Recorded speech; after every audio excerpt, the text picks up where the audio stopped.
कहते हैं भाग्य का लिखा कभी नहीं मिटता। भाग्य नसीब या किस्मत घटनाओं का एक पूर्व निर्धारित क्रम है। इस अवधारणा को ऐसा माना जाता है कि सब कुछ पहले से तय होता है और जो रहा है उसी वजह से हो रहा है। यानी यह मान्यता कि भविष्य पहले से निर्धारित है और वैसे ही सब कुछ होगा, चाहे किसी व्यक्ति का हो या सामान्य तौर पर हो। इस बात पर कितनी सच्चाई है, चलिए कहानी से जानेंगे। कहानी में जाने से पहले इस चैनल को लाइक और सब्सक्राइब करना मत भूलना, क्योंकि आपका एक लाइक हमें मोटिवेशन देती है। एक गांव में चतुर नाम का गरीब आदमी रहता था। उनके यहाँ कोई संतान नहीं था। वह बहुत परेशान रहने लगा। ऐसे ही समय बीतता गया और बहुत दिनों बाद चतुर के घर बच्चा पैदा हुआ। उस बच्चे का नाम राम रखा गया। एक दिन उस गांव में एक साधु का आगमन हुआ।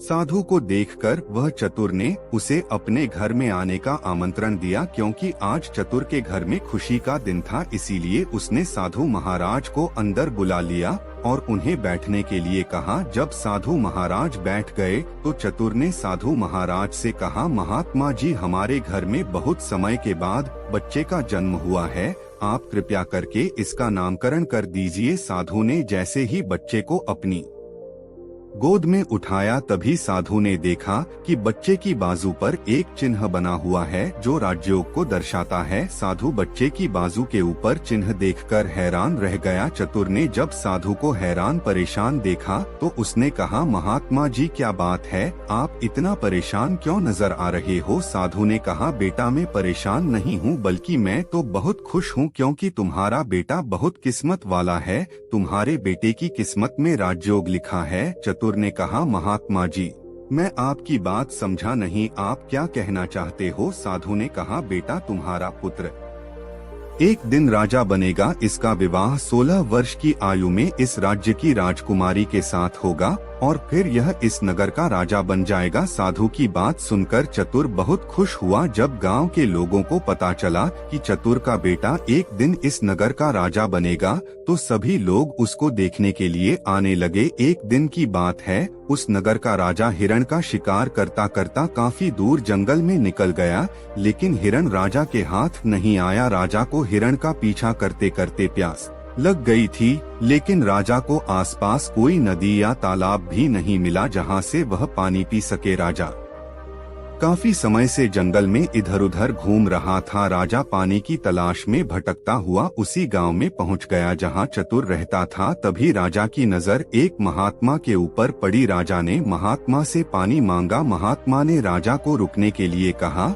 और अपनी कुटिया के अदर से पानी लेने के लिए चले गए। महात्मा ने पानी लाकर राजा को दिया। राजा पानी पीने लगा। पानी पीने के बाद राजा ने देखा कि बहुत सारे लोग बाहर इकट्ठे होकर जा रहे थे। राजा ने महात्मा से उन लोगों के बारे में पूछा तो महात्मा ने कहा, यह सभी चतुर के घर जा रहे हैं, क्योंकि उसके घर में एक बहुत ही किस्मत वाला बच्चे का जन्म हुआ है और एक साधु बाबा ने उसके बारे में भविष्यवाणी की है। राजा ने पूछा, बाबा, ऐसी कौन सी भविष्यवाणी की है जिसके कारण सभी लोग वहां जा रहे हैं?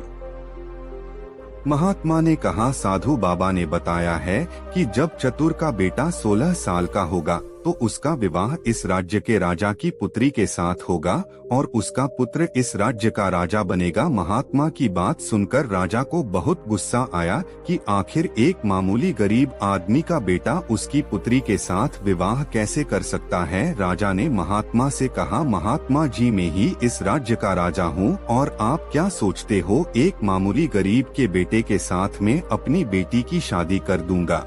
महात्मा ने कहा, राजन, जो इस बच्चे के भाग्य में लिखा है उसे कोई नहीं मिटा सकता। राजा को अपनी ताकत पर बहुत घमंड था। उसने कहा, महात्मा जी, मैं भगवान का लिखा हुआ आपको मिटाकर दिखाऊंगा। महात्मा ने मुस्कुराते हुए कहा, राजन, मैं भी यही हूँ और आप भी यही हैं, देखते हैं। राजा ने महात्मा को प्रणाम किया और वापस अपने राजमहल चला गया। रात को राजा को नींद नहीं आ रही थी। वह यही सोच रहा था कि किसी भी हालत में उस साधु की भविष्यवाणी को सच नहीं होने देनी है। अगले दिन राजा अपना वेश बदल कर के गाँव में पहुंच गया। लोगों से पूछता पूछता राजा चतुर के घर पहुंचा। राजा ने चतुर के घर के बाहर जाकर उसे आवाज लगाई। चतुर उसकी आवाज सुनकर घर से बाहर आया और उससे पूछा, आप कौन हो और किस लिए आए हो? राजा ने कहा, मैं सेठ हूँ और मेरे खुद के कपड़े का व्यापार भी है और पास के ही गांव में रहता हूँ। मैंने लोगों से सुना है कि तुम्हारे घर में एक तकदीर वाला बच्चे का जन्म हुआ है और उसकी किस्मत में योग लिखा हुआ है। चतुर ने कहा, हाँ सेठ जी, आपने सही सुना है। राजा ने चतुर से कहा, अगर तुम बुरा ना मानो तो एक बात कहूँ? चतुर ने कहा, हाँ सेठ जी बोलो। राजा ने कहा, तुम अपना बच्चा मुझे दे दो, इसके बदले में मैं तुम्हें बहुत सारा धन दूंगा और तुम्हारे बच्चे का पालन भी करूंगा। चतुर की पत्नी ने कहा, नहीं सेठ जी, मैं अपना बच्चा आपको नहीं दे सकती। राजा ने कहा, तुम एक मामूली से किसान हो, तुम अपने बच्चे का पालन पोषण अच्छी तरह से कैसे कर सकोगे? चतुर ने सेठ की बात सुनकर कहा, हाँ सेठ जी, आप ठीक कहते हो, हम इस बच्चे का पालन पोषण अच्छी तरह से नहीं कर सकेंगे। चतुर की बात सुनकर उसकी पत्नी ने कहा, ठीक है सेठ जी, मैं आपको अपना बच्चा देने के लिए तैयार हूँ, लेकिन जब यह 16 साल का हो जाएगा तब आप मुझे इसे वापस कर दोगे? राजा ने कहा, हाँ ठीक है, जब तुम्हारा बच्चा 16 वर्ष का हो जाएगा तो मैं इसे तुम्हें वापस कर दूंगा। यह कहकर राजा ने बच्चे को ले लिया और वहां से चला गया। राजा अपने साथ बच्चे को लेकर एक नदी पर पहुंचा। राजा ने सोचा था कि वह बच्चे को नदी में छोड़ देगा और उसकी मृत्यु हो जाएगी, लेकिन बच्चे का मासूम चेहरा देखकर उसको नदी में छोड़ने की हिम्मत नहीं हुई। बहुत सोचने के बाद राजा ने लकड़ी का एक संदूक लिया और बच्चे को संदूक में बंद करके पानी में बहा दिया। राजा ने सोचा संदूक गहरी नदी में जाकर अपने आप ही डूब जाएगा और यह बच्चा मर जाएगा। यह सोचकर राजा अब निश्चित होकर वापस राजमहल में चला गया कि जब यह बच्चा वापस नहीं आएगा और मेरी बेटी के साथ इसकी शादी भी नहीं होगी, मैंने भाग्य का लिखा हुआ मिटा दिया। उधर वह संदूक बहता हुआ एक नदी के किनारे पर पहुंचा, जहां पर एक धनवान सेठ सूर्य देवता को जल चढ़ा रहे थे। उस सेठ ने जब संदूक को खोलकर देखा तो उसके अंदर एक बच्चे को देख वह हैरान हो गए। उस सेठ की कोई संतान नहीं थी। सेठ उस बच्चे को अपने घर ले गया। सेठ की पत्नी बच्चे को देखकर बहुत खुश हुई। उसने जब सेठ से पूछा कि यह बच्चा किसका है, तो सेठ ने उसको बच्चे के बारे में बताया कि कैसे वह उस नदी में बहता हुआ मिला है। सेठ और उसकी पत्नी ने बच्चे के लिए भगवान को हाथ जोड़कर धन्यवाद किया। अब वह बच्चा सेठ के घर में पलने लगा। सेठ ने उस लड़के का नाम राम रखा था। इसी धीरे धीरे 16 वर्ष बीत गए। राम बहुत ही समझदार और बुद्धिमान था। एक दिन राम को अध्यापक पढ़ा रहा था। अध्यापक जो कुछ भी पूछता राम तत्काल उसका जवाब दे देता। यह देखकर अध्यापक ने राम को कहा, तुम तो बहुत ही समझदार और शानी हो, तुम आगे चलकर बहुत बड़े आदमी बनोगे। अध्यापक राम की प्रशंसा कर रहा था कि तभी वहां से वही राजा गुजर रहा था जो किसी दूसरे राज्य में किसी काम से जा रहा था। राजा ने जब राम की तरफ देखा तो राजा वही मैं सेठ माखनलाल का पुत्र हूँ, यह पूछकर राजा वहाँ से चला गया। अपना कार्य करने के पश्चात राजा जब वापस आया तो वह सेठ माखनलाल के घर गया और उसने माखनलाल से कहा, तुम्हारा बेटा बहुत ही समझदार और बुद्धिमान है। सेठ माखनलाल ने राजा की बात सुनकर कहा, महाराज मैं उसका असली पिता नहीं हूँ, मैंने तो उसे सिर्फ पाला है, लेकिन यह मेरे लिए बेटे से भी बढ़कर है। राजा ने सेठ से पूछा, क्या यह लड़का आपका पुत्र नहीं है? तो फिर यह लड़का आपको कहाँ से मिला? फिर सेठ ने राजा को सारी कहानी सुनाई कि कैसे वह उसे बहते हुए पानी में एक संदूक से मिला था। जब राजा ने सेठ की बात सुनी तो वह चौंक गया। राजा समझ गया था कि यह बच्चा वही है जिसे मैंने 16 साल पहले नदी में बहा दिया था। राजा और सेठ अभी बातें कर ही रहे थे कि वहाँ पर राम आ गया। राजा ने राम को देखा तो उसने सेठ से कहा, सेठ जी मुझे आगे किसी काम से जाना है, अगर आप अपने बेटे के हाथों मेरी एक चिट्ठी महारानी तक पहुंचा दी तो मैं उसको सोने की 50 मोहरें दूंगा। राम ने यह सुनकर राजा से कहा, हाँ महाराज क्यों नहीं, मैं आपकी चिट्ठी जरूर पहुंचा दूंगा। राजा ने चुपचाप एक संदेश लिखा और चिट्ठी के ऊपर मोहर लगा दी और चिट्ठी राम को पकड़ा दी और कहा कि बेटा यह लो, यह रानी तक पहुंचा देना। राम चिट्ठी लेकर चला गया। राम चलते चलते घने जंगल से गुजर रहा था कि वह रास्ता भटक गया। उसे रास्ता ढूंढते ढूंढ रात हो गई। राम रात गुजारने के लिए कोई जगह ढूंढने लगा, तभी उसकी नजर एक झोपड़ी के ऊपर पड़ी। राम ने सोचा मैं रात यहीं पर बिता लेता हूँ। यह सोचकर राम दाढ़ से नीचे उतरा और झोपड़ी के अंदर चला गया। जब राम अंदर गया तो उसने देखा कि एक बूढ़ी औरत खाना बना रही थी। बूढ़ी औरत ने राम को देखा तो उससे पूछा कि बेटा तुम कौन हो और बिना इजाजत अंदर क्यों आए हो। राम ने अपने बारे में बताया कि वह रास्ता भटक गया है, इसलिए रात गुजारने के लिए यहाँ पर आया है। राम की बात सुनकर बूढ़ी औरत को उसके ऊपर दया आ गई, लेकिन फिर बूढ़ी औरत ने राम से कहा, बेटा तुम्हारा यहाँ पर रुकना ठीक नहीं है, क्योंकि यह डाकुओं का अड्डा है। अभी कुछ ही देर में डाकू आने वाले हैं। यदि उन्होंने तुम्हें यहाँ देख लिया तो तुम्हारे लिए परेशानी खड़ी हो जाएगी। राम ने कहा, लेकिन माताजी इतनी भयानक रात में मैं कहीं और जा भी नहीं सकता। अगर मैं बाहर गया तो जंगली जानवर मुझे खा जाएंगे। इससे अच्छा है मैं यहाँ कोने में जाकर लेट जाता हूँ। यह कहकर राम कोने में जाकर लेट गया। कुछ समय के बाद डाकू अपने घर वापस आए। डाकुओं ने जब घोड़े को बाहर देखा तो बूढ़ी माता से उसके बारे में पूछा। बूढ़ी माता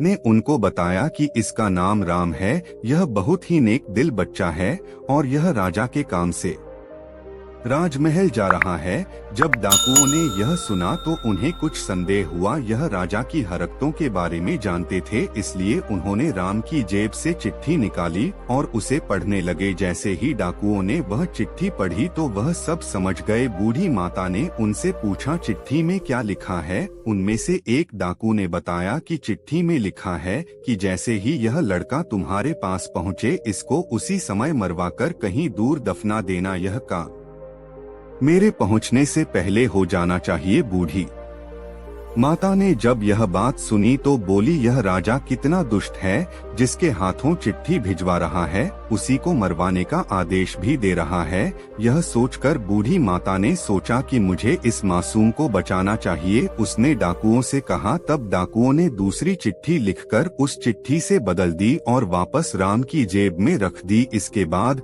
डाकू वहां से चले गए। सुबह होते ही राम उठा और बूढ़ी माता को धन्यवाद देकर वहां से चला गया। राम कुछ समय के बाद ही राजमहल पहुंच गया और उसने चिट्ठी महारानी को दे दी। महारानी ने चिट्ठी पढ़ी तो चिट्ठी में लिखा था कि यह लड़का बहुत ही बुद्धिमान और ज्ञानी है, यह राजकुमारी से विवाह करने लायक है, इसलिए मेरे आने से पहले ही तुम इसका विवाह राजकुमारी से कर दो। महारानी सोचने लगी कि आखिर ऐसे कैसे महाराज किसी अनजान से राजकुमारी का विवाह कर सकते हैं, लेकिन फिर उसने देखा कि चिट्ठी पर राजा की मोहर भी लगी हुई थी, इसलिए यह लड़का झूठ नहीं बोल सकता। यह सोचकर महारानी ने राजकुमारी का विवाह उस युवक से कर दिया। कुछ दिनों के बाद जब राजा वापस आया तो उसे पता लगा कि उसकी पुत्री का विवाह उसी युवक से हो गया है। यह सुनते ही राजा गुस्से से आग बबूला हो गया और उसने महारानी से पूछा, तुमने यह सब क्यों किया। तब महारानी ने बताया कि महाराज, जैसा कि आपने चिट्ठी में लिखा था मैंने वैसा ही किया है। राजा ने महारानी को चिट्ठी दिखाने के लिए कहा। जब महारानी ने चिट्ठी दिखाई तो राजा ने चिट्ठी में कुछ और ही लिखा पाया। यह देखकर राजा ने गुस्से में सैनिकों को कहा, जाओ और जाकर राम को पकड़कर लाओ। सैनिक तुरंत गए और राम को पकड़कर ले आए। राजा ने गुस्से में राम से कहा, तुमने धोखे से मेरी पुत्री के साथ विवाह तो कर लिया, लेकिन मैं तुम्हें अपना दामाद स्वीकार नहीं करूंगा। राम ने राजा की बात सुनकर कहा, लेकिन महाराज मैंने तो आपके साथ कोई धोखा नहीं किया है। राजा ने राम की बात सुनकर कहा, तुम मुझे भी बेवकूफ बनाना चाहते हो, लेकिन मैं तुम्हें अपना दामाद स्वीकार नहीं करूंगा। अभी दोनों की बात चल ही रही थी कि एक सैनिक ने आकर राजा से कहा, महाराज बाहर एक महात्मा आए हैं, वह आपसे इसी समय मिलना चाहते हैं। राजा ने महात्मा को अंदर लाने का आदेश दिया। महात्मा जी अंदर आए तो राजा ने उठकर उनको प्रणाम किया और उनके आने का कारण पूछा। महात्मा ने कहा, राजन लगता है आपने मुझे पहचाना नहीं। राजा ने कहा, नहीं महाराज, मैंने आपको नहीं पहचाना। नहीं। महात्मा ने मुस्कुराते हुए कहा, राजन मैं वही हूँ जिसे तुम आज से 16 वर्ष पहले भाग्य का लिखा मिटाने की बात बोलकर आए थे। जैसे ही महात्मा ने यह बात कही, राजा एकदम से चौंक गया, उसे सब कुछ याद आ गया। महात्मा ने मुस्कुराते हुए कहा, क्यों राजन, भाग्य का लिखा मिटा दिया? राजा ने आंखें नीची करके कहा, नहीं महात्मा जी, मैं भाग्य के हाथों हार गया। महात्मा ने कहा, राजन भाग्य के हाथों कोई नहीं जीत सकता, इसलिए अब राम को अपना दामाद स्वीकार करो और अपना राजपाट उसको सौंप दो। राजा ने कहा, महात्मा जी जैसा आपने कहा है वैसा ही होगा। राजा को समझाकर महात्मा जी वहां से चले गए। राजा ने राम से माफी मांगी और सारा राजपाट उसको सौंप दिया। तो दोस्तों, ये कहानी हमें बताती है कि भाग्य का लिखा हुआ किसी भी परिस्थिति में मिटाया नहीं जा सकता। कैसी लगी आपको यह कहानी? आप हमें कमेंट सेक्शन में जरूर बताना, और अच्छी लगी हो तो इस चैनल को सब्सक्राइब जरूर कर लेना। तो चलिए मिलते हैं ऐसी ही कोई नई कहानी में, तब तक के लिए अपना ख्याल रखें। धन्यवाद और नमो बुद्धाय।